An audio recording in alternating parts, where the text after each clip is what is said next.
I was reading through a specific account of a private conversation inside the Capitol during the impeachment trials, and it honestly sent a chill down my spine.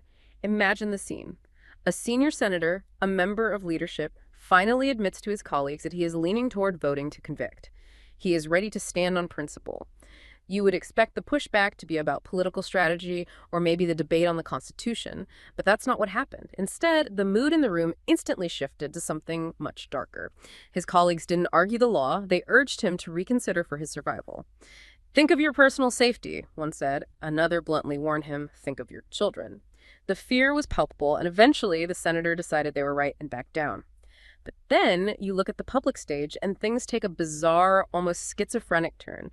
You see figures like Speaker Mike Johnson standing at the podium looking completely composed and shouting that it is the Democrats who are holding the American people hostage to avoid facing an angry mob. That disconnect is staggering. Behind closed doors, these politicians are whispering in terror about the violence of their own supporters. Yet the moment the cameras roll, they seamlessly flip the script and accuse the opposition of the exact behavior they are personally hiding from.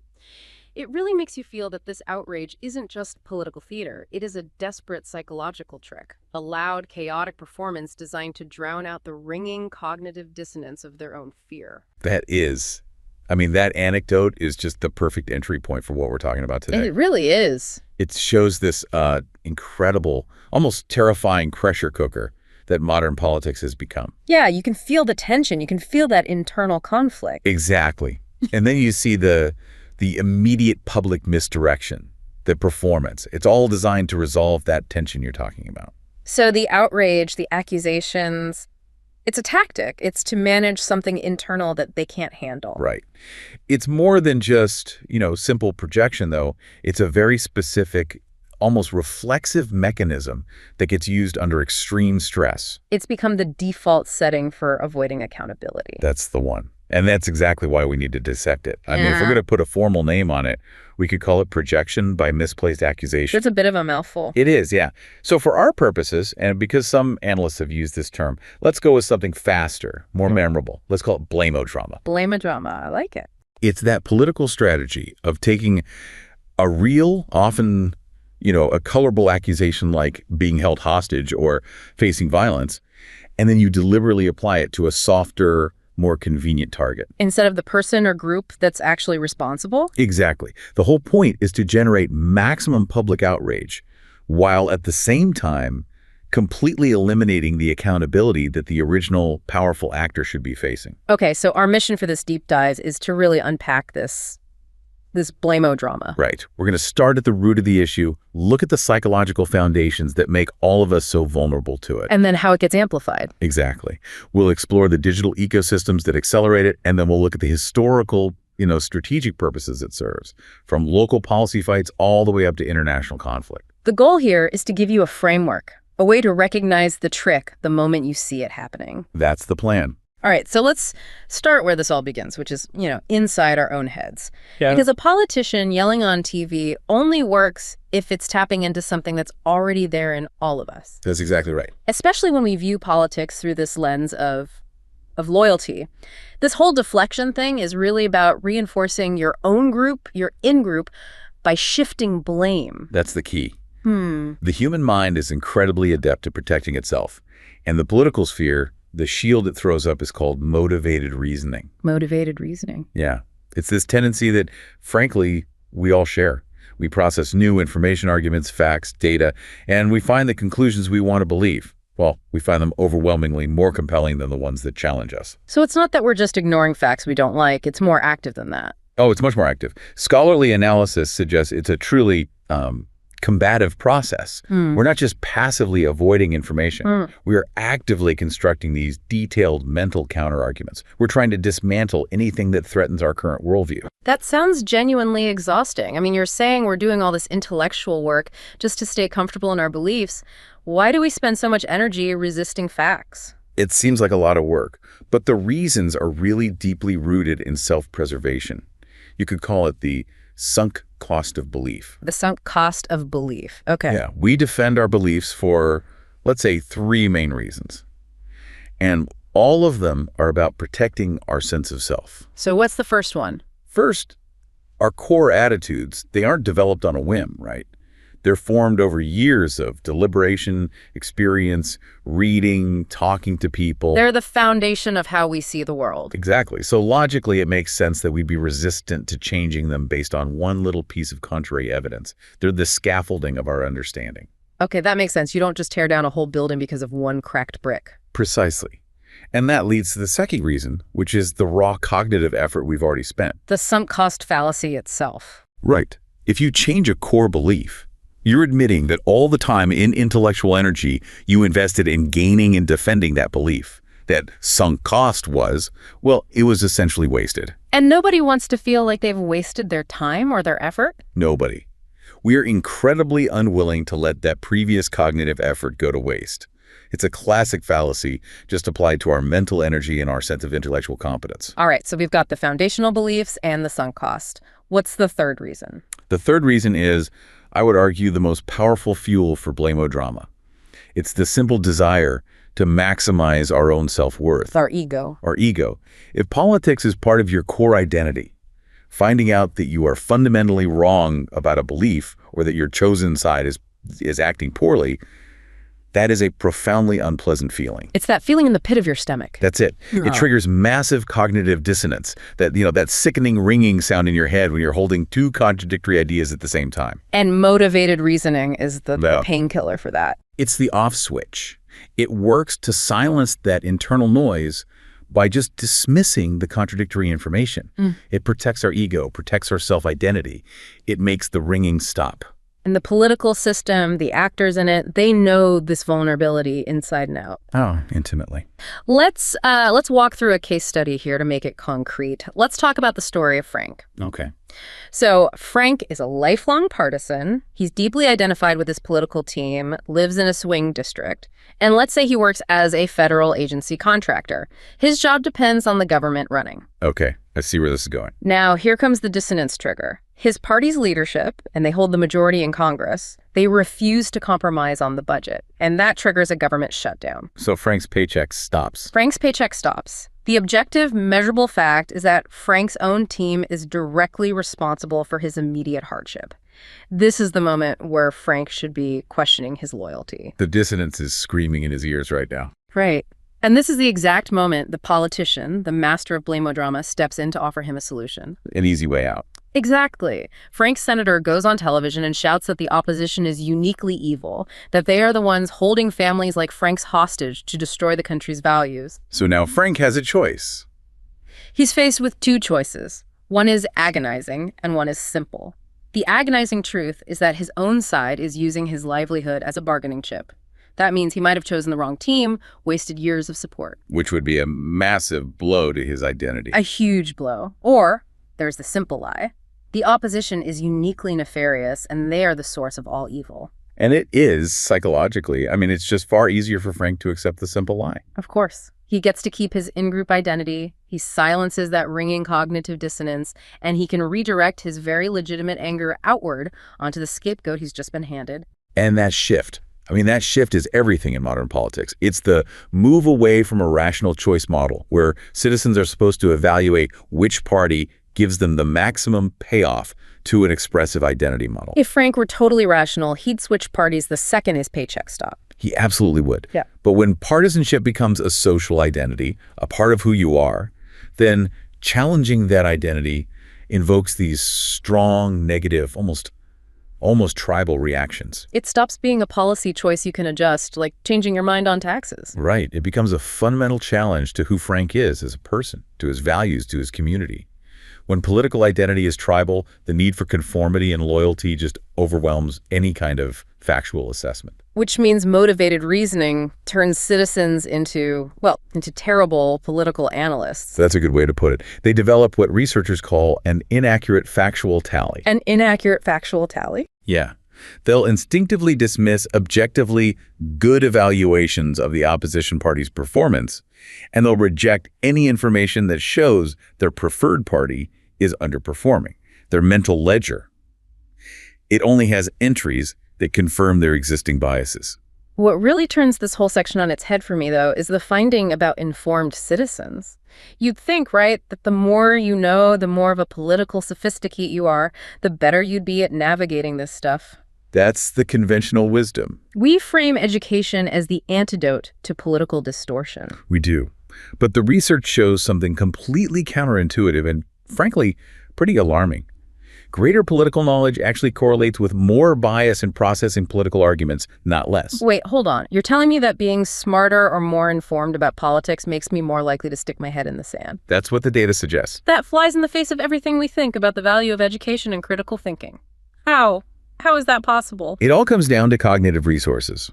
Political sophisticates simply have more of them. So they have more ammunition. They're better equipped to construct complex, sophisticated counter-arguments to dismantle contrary information. Think about it. If you're less informed, you might only have one or two simple reasons for your belief. That makes it easier for contrary evidence to occasionally pierce your armor and, genuinely change your mind. When the informed citizen is intellectually weaponized. They are. They use their intelligence and their knowledge of policy minutia not for objective analysis, but to more effectively reinforce their existing beliefs and to demolish the arguments of the outgroup. They can rationalize away the facts with greater subtlety. Exactly. So the most knowledgeable citizens can often be the most resistant to fact-based compromise. They lock themselves into these deep, partisan-motivated reasoning spirals. And that psychological terrain is precisely what blamodrama is designed to conquer. So we have this inherent, really powerful psychological bias in all of us, this need to maintain our tribal loyalty and resolve that dissonance. But that feeling, that hum inside our heads is being amplified into a destructive roar. It is. Yeah. And that acceleration comes directly from modern communication technology. The media. The media. It acts as this gigantic engine for blamodrama because it's built to prioritize emotional narratives over complex accountability. So we're moving from our internal psychology to the external systems that are designed around it. Exactly. This is where a framework called cognitive resonance theory, or CRT, comes into play. It's designed to explain how algorithmic personalization and emotional engagement create the perfect conditions for echo chambers and ultimately severe societal polarization. Tell us the core mechanism of CRT, because it sounds like you're describing the basic infrastructure of outrage. That's a great way to put it. The core dynamic is a vicious, self-reinforcing cycle. You can trace it like this. Algorithmic personalization leads directly to emotional resonance, which then deepens the echo chamber, and that ultimately results in cognitive alignment. So the algorithm feeds you what it thinks you want, which makes you feel something strongly, which pulls you deeper into a community that feels the same way, and eventually you all think alike. You've got it. The crucial insight is that these platforms are not neutral conveyors of information. They are engineered for maximum engagement. Their systems leverage emotional triggers because highly charged content is financially valuable. Because emotion equals engagement, and engagement equals ad revenue. It's a simple and kind of a chilling formula. It is. Emotionally charged content, whether it's making you feel visceral anger or pure joy or paralyzing fear, it generates far higher engagement rates than neutral or complex content. Stuff that makes you think is less valuable than stuff that makes you feel. In this model, yes. This content is inherently more viral, it's more shareable, and it's far more memorable. The algorithms optimize for relevance, but that relevance is often just a proxy for our affective, our emotional responses. It pushes us deeper into an ideologically aligned view, even if that view is based on complete fiction. Let's use another example to see how this emotional acceleration plays out. Let's talk about the story of Maya. Maya is our modern media consumer. She's constantly on her phone, doom scrolling, just ingesting these short bursts of information. Mm-hmm. So she sees a news alert. A massive, complicated infrastructure bill has stalled in the state legislature. Okay, a real-world complex problem. Right. And the real reason is bureaucratic. It's, disputes over municipal bond rates, complex environmental zoning regulations, maybe some labor standards. The truth is slow, complicated, and objectively boring. It's not going to get a lot of clicks. It generates negligible engagement. Then the blamer drama clip pops up on her feed. It's a politician, face contorted, screaming into a microphone. They want our cities to crumble. They prioritize illegal immigrants over your bridges. This is an act of war on the middle class. That is a cognitive bypass. It completely short-circuits the need to even think about the zoning debate. Exactly. Maya doesn't process complexity. She feels instant, visceral anger. That's a high arousal emotion. And the platform's algorithm registers that spike in emotion and immediately prioritizes the clip. It pushes it out to more people like Maya. And she clicks share instantly, adds a quick outraged comment. The emotional energy has already peaked. The collective mind of the internet has moved on to the next crisis. Long before the complex facts about the bond rates or any sober assessment of accountability can possibly emerge. The truth is just left in the dust. And the speed of that dynamic is what's so corrosive. The system didn't require Maya to demand better policy or hold her own representative accountable. No.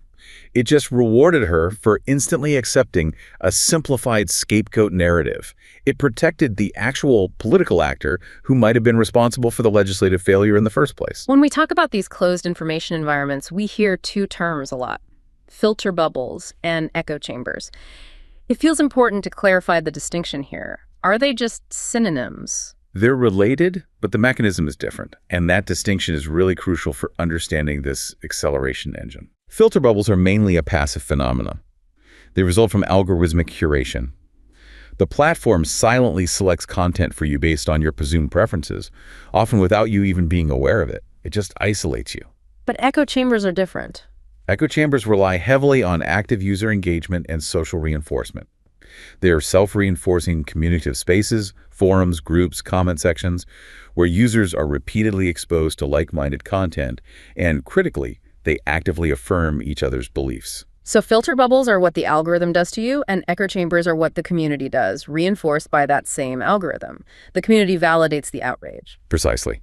And the major consequence of being trapped in these chambers is the rapid deepening of what we call affective polarization. Which is what exactly? It's the tendency to favor your own party relative to the other, not based on policy agreement, but on emotional warmth and personal dislike. It's, I like my team, and I really, really dislike their team. It's feeling-based, not fact-based. Exactly. Yeah. And when morally and emotionally charged content, like the blame-o-drama we're talking about, spreads in these ideologically aligned networks, it just intensifies that cognitive alignment. It makes users even more resistant to opposing information. And the data on this is clear. The data is unambiguous. Emotionally charged misinformation spreads faster and farther than accurate information, especially within these echo chambers, because it generates more measurable engagement. So the digital infrastructure we all live in now is structurally designed to reward the most inflammatory, least accurate content. Which brings us to the ultimate output of this model, rage bait. Rage bait, it's the perfect name for it. It's the perfect monetizable expression of this entire psychological digital blend. It's been defined, I think, accurately as the negative, vengeful cousin of clickbait. So instead of curiosity, it's leveraging anger. Right. It explicitly engages negative emotions, Right. Anger, disgust, moral superiority, to provoke immediate, harsh comments and interaction. It is content specifically engineered to make you stop scrolling, feel a flash of moral outrage, and type an angry, high-effort comment. And that's the business model. That is the business I model. agree. Rage bait is rampant because content creators, especially on platforms like YouTube and TikTok that have revenue-sharing programs, are financially incentivized by the platform. They get a share of ad revenue based on views and, crucially, engagement. And it doesn't matter if that engagement is positive agreement or massive negative pushback. Doesn't matter at all. As long as users are watching and interacting, the visibility and the revenue get maximized. So a creator who posts a thoughtful, nuanced policy video that gets, say, 1,000 quiet views makes far less money than a creator who posts a video of an inflammatory, often fictional conflict that gets 10,000 angry comments and 5,000 aggressive shares. Exactly. Rage bait short-circuits our attention pathways because it operates on pure emotion. It typically features someone stating something outrageously inflammatory or politically extreme with absolute confidence and zero nuance. And that immediate high arousal emotional trigger maximizes visibility. It ensures that the simplistic blame-o-drama narrative survives and spreads like a virus, regardless of its factual basis or its real-world accountability implications. It weaponizes the human need for moral simplicity. Okay, so we've seen the psychological route and the digital accelerator. Let's widen the lens now and look at the strategic application of this external blame. How leaders use this tactic not just to win an argument, but to maintain and consolidate power. Right. Especially when they have clear, demonstrable domestic policy failures. This is about scapegoating to deflect from those failures. This really elevates blame-o-drama from just a conversational trick to a macro-level political survival strategy. This is where we see the story of Town Hall play out again and again all over the world. It's a classic. Imagine a town that's been in a prolonged crisis. The local economy is stagnant, the major employers have left, the public schools are clearly failing. These are measurable domestic policy failures directly tied to the current leadership's incompetence or inability to act. And the crowd in that town hall is anxious. They're fearful for their kids' future. Right. And the governor, who has a terrible track record on reform and does not want to get into the weeds of tax incentives or education funding, avoids the domestic problem entirely. He performs the great deflection. He points outward. He blames cultural elites in some distant capital city or maybe foreign adversaries who are supposedly conspiring to erase the town's way of life and its traditional values. And the anxiety the crowd feels about losing their job, it just transforms. It transforms instantly into righteous indignation against this phantom, external, culturally distant enemy. The crowd cheers, not because their economic problems were solved, but because their fear was validated, and their anger was safely directed away from the incompetent leader standing right in front of them. That is textbook deflection. And on the international stage, we formalize this. We call the strategic use of external conflict diversionary foreign policy. Or in extreme cases, a diversionary war. Exactly. It's an intentional strategy where a leader instigates an international conflict or crisis specifically to distract the population from acute internal domestic strife, mass dissatisfaction, a bad economy, desperately low approval ratings. It's the political equivalent of shouting, "Don't look at the economy crumbling over here, look at the big scary threat on the border." And leaders who attempt this are typically relying on two core mechanisms to get that political gain. The first is the calculated manipulation of the rally around the flag effect. To increase national fervor and support? Right. The second is what strategists call gambling for resurrection. It's a high-stakes but sometimes rational choice. A leader who is facing near-certain domestic removal from power takes a huge risk foreign policy decision because the small chance of a high-reward victory abroad is deemed better than the certainty of losing power at home. The rally around the flag effect seems absolutely central to this whole deflection strategy working. It is. It's the phenomenon of increased short-run popular support for the government and its leaders during an international crisis or a war. So what are the specific benefits a leader is looking for when they try to manufacture a crisis and trigger that rally effect? Well, they're looking for several critical political outcomes. First, it increases support for the domestic regime. It just buys the leader crucial time to address, or more often ignore, internal issues without immediate scrutiny. Okay, what else? Second, it can be used to justify the suppression of domestic dissent.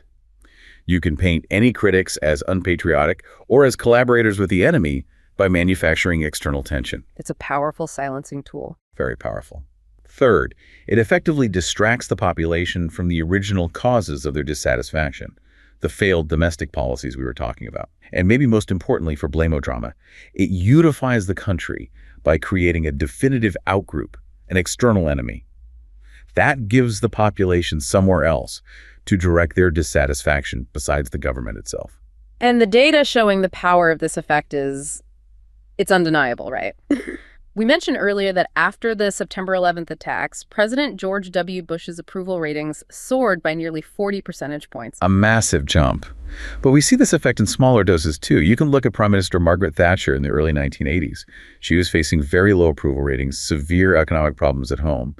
And then she saw this huge surge in popularity following the successful Falklands War. This concept is clearly woven all through history. We have to talk about the Russo-Japanese War of 1904, which serves as the perfect, but also a very cautionary case study of this whole strategy. It's the story of a gamble that went disastrously wrong. Right. Russia was internally unstable. Deep economic issues, corruption, serious worker strikes. And the interior minister, Vyacheslav von Plehve, was actually recorded saying, with chilling clarity, that what this country needs is a short, victorious war to stem the tide of revolution. I mean, he said the quiet part out loud. He explicitly believed that a conflict with Japan would redirect all that internal dissent into patriotic fervor against an external enemy. And the result was not a short, victorious war. Not at all. Russia was soundly defeated by Japan in a shock defeat. The failure backfired spectacularly. Instead of unifying the people behind the Tsar, the loss just confirmed the incompetence and corruption of the regime. So it just made things worse. It significantly aggravated the calls for political reform, and it hastened the path toward the Russian revolutions of 1905 and 1917. It really emphasizes the high-risk nature of this strategy on the world stage. If the deflection fails, the loss of power is hastened, not delayed. And we still see contemporary examples of this model, though. Oh, absolutely. Russia's seizure of Crimea in 2014, for example, dramatically increased national pride and support for Vladimir Putin.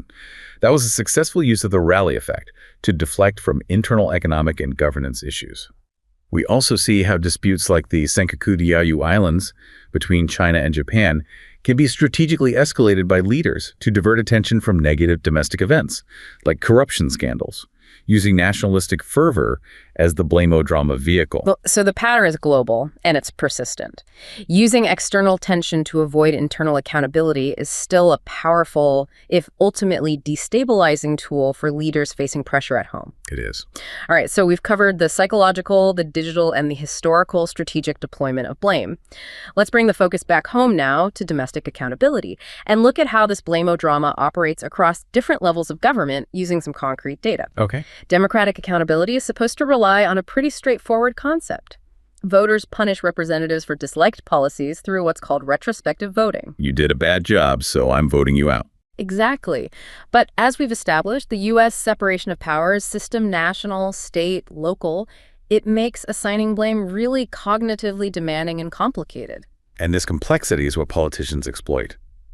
They intentionally misrepresent their roles, they take credit for popular policies they might have voted against, and they shift blame for unpopular ones. The COVID-19 pandemic provided a uniquely chaotic environment for this blame shifting, didn't it? It was a perfect storm.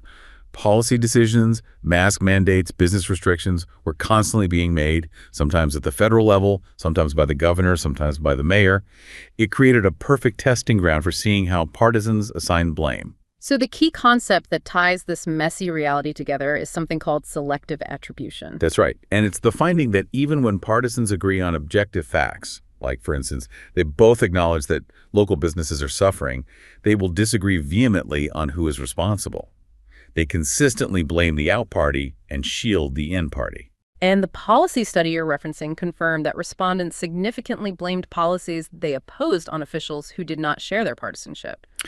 Across all three levels of government, mayor, governor, and president, the pattern was consistent. So just to be clear, if I was a Democrat in a Republican state and I hated the business closures, I would be more likely to blame the Republican governor, even if the policy was actually mandated by my local Democratic mayor. That's exactly the mechanism that was observed. The data shows a clear, measurable pattern. For governors and mayors, as opposition to local mask or business closure policies grew, respondents became significantly less likely to blame an in-party official and significantly more likely to blame an out-party official. Their partisanship acted like a filter over the factual chain of command. That's a critical nuance. Where does the biggest shift in behavior occur? Are people focusing more effort on blaming the other side or on protecting their own side? The movement occurs primarily in shielding in-party officials from blame. They become more immune to criticism as opposition to the policy grows. So it's more of a defensive move. It is. For instance, in the case of local business closures, as partisans moved from supporting to opposing the closures, they shifted by 1 full point on a 5-point scale toward denying that an in-party mayor was responsible for the policy. They are actively performing the cognitive labor necessary to absolve their own team. It's an act of identity protection.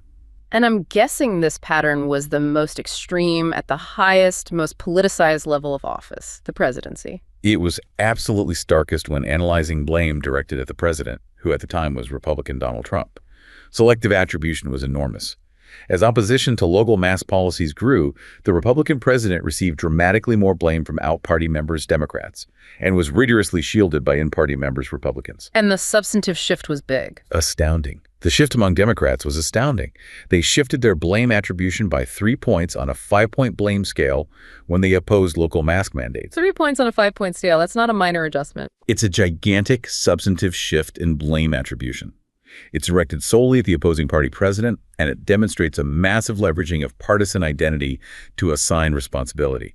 It suggests that if you hate the other party enough, you are willing to believe they are the puppet masters of even the most local, disliked policies. It just reinforces this idea that partisanship acts as a giant prism, warping our perception of accountability based purely on the identity of the person in charge. And hypothesis 2 in that study explains who is most susceptible to this distortion. It confirmed that the tendency to selectively blame the out party for disliked policies is most pronounced among those who are effectively polarized. The people who hold strong personal preference and warmth for their own party and dislike for the other. Right. It's driven by emotion, not by policy preference. So the deeper my emotional dislike of the opposing party, the more likely I am to blame them, regardless of the actual facts of who made the policy. It becomes an emotional reflex. That's it, exactly. For citizens with a low in-party bias, those who felt relatively neutral about the opposition, there was no significant difference in blame attribution between in-party and out-party governors or presidents. They behaved more like the rational retrospective voters we imagine in theory. But for those with high affective polarization, the divergence was resolute. They were completely resolute in blaming the opposing party president or governor and vehemently shielding their own officials. Affective polarization provides the most potent cognitive fuel for selective attribution and for blame-o-drama. But there was a really interesting exception to this in the data regarding local officials. It's key to understanding the limits of this blame game, the mayor anomaly. Yes, this is the limit we need to understand. While the general tendency to blame the out party held true at the mayoral level, the intensification effect caused by affective polarization, that just failed to kick in. So that emotional dislike didn't maximize the blame shifting for mayors the way it did for presidents and governors? It didn't. Why did the blame-o-drama mechanism break down at the local level when it came to that emotional alignment? The fundamental reason is that mayors are not sufficiently politicized to trigger that strong affective polarization response. Our sources noted that a significant chunk of respondents, nearly 27%, couldn't even identify their mayor's partisanship. Wow. And mayoral rhetoric is often locally focused. They're dealing with non-partisan issues like potholes, zoning variances, garbage collection, things that are very distant from the national culture wars. That's a powerful finding. It suggests that affective polarization, that intense, personal, tribal dislike, it only works to maximize blame shifting when the target office has been successfully politicized and integrated into the national identity war. Right. If you keep politics local and focus on measurable, non-ideological outcomes, you can actually disrupt the blame-o-drama feedback loop. This deep dive has given us a clear and frankly unsettling picture of this blame-o-drama mechanism. It's an urgent psychological response to cognitive dissonance. Amplified by media, designed for outrage. And strategically employed to dodge accountability for domestic or policy failures. So now let's translate all of this into a practical guide for you, the listener, so you can spot the trick in real time. The goal of the politician is to stop that ringing of internal cognitive dissonance by taking the easiest route, blaming the easy target.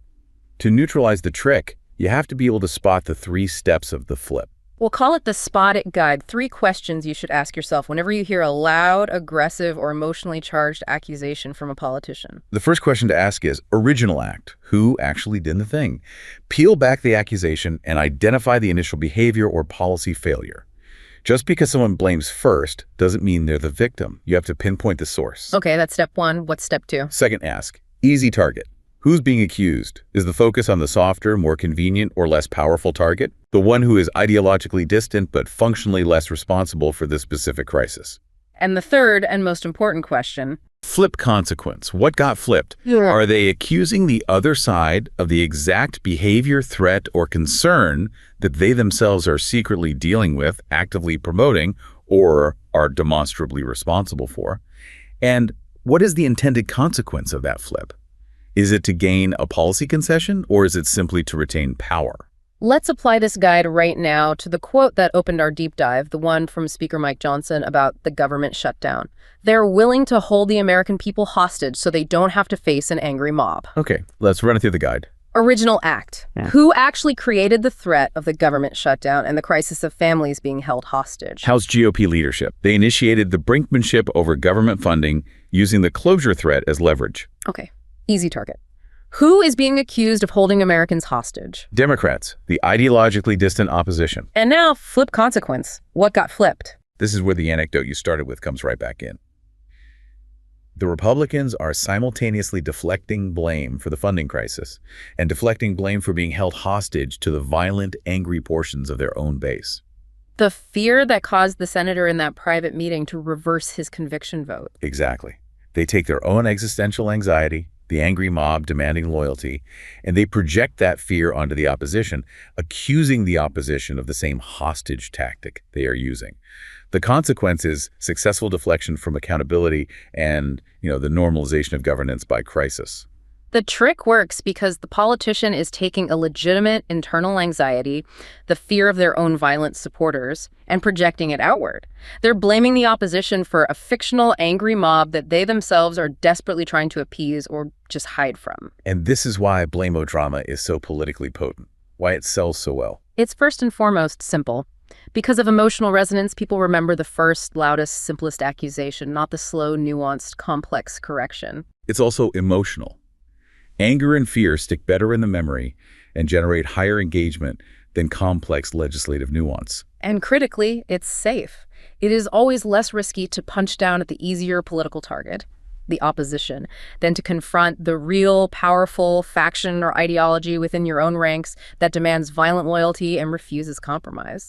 And every single time that deflection slides by unchecked, the partisan narrative hardens and accountability becomes more and more difficult to achieve. The first step toward disabling the mechanism is always to identify the original actor and clearly call out the flip. The words matter. When rhetoric is loud, confident, and completely untethered to the facts, the goal is always manipulation. Naming the trick selective attribution and scapegoating, blame-o-drama, that's the first essential step toward disabling it and ensuring that accountability actually lands where it belongs. We've really taken a deep dive today. We moved from the shocking private fears of politicians inside the Capitol Through the core psychology of motivated reasoning and that desperate need to resolve cognitive dissonance. into the digital architecture that amplifies high-arousal emotions like rage. And finally, to the strategic use of distraction as a tool to deflect from policy failures at every level of government, from local mandates all the way up to international crises. What stands out most to me through all these sources is the power of that individual psychological need. The power of this political tactic lies not just in who is blamed publicly, but in the private desperation of both the politician and the citizen to resolve that internal conflict and maintain their identity. The loud, chaotic outrage that we see on the public stage is often nothing more than intentional noise. It's designed to drown out the ringing cognitive dissonance of those promoting it, and tragically, those consuming it. The ultimate insight here is that the most dangerous aspect of this information ecosystem isn't the simple lie itself. It's the deliberate design of the entire communication system, from the algorithm that feeds Maya's anger, to the psychological need that compels Frank to blame the opposition, to the political institution that uses fear to control its own members, to ensure that loyalty to a team is always prioritized over the messy, slow, and non-viral pursuit of objective truth.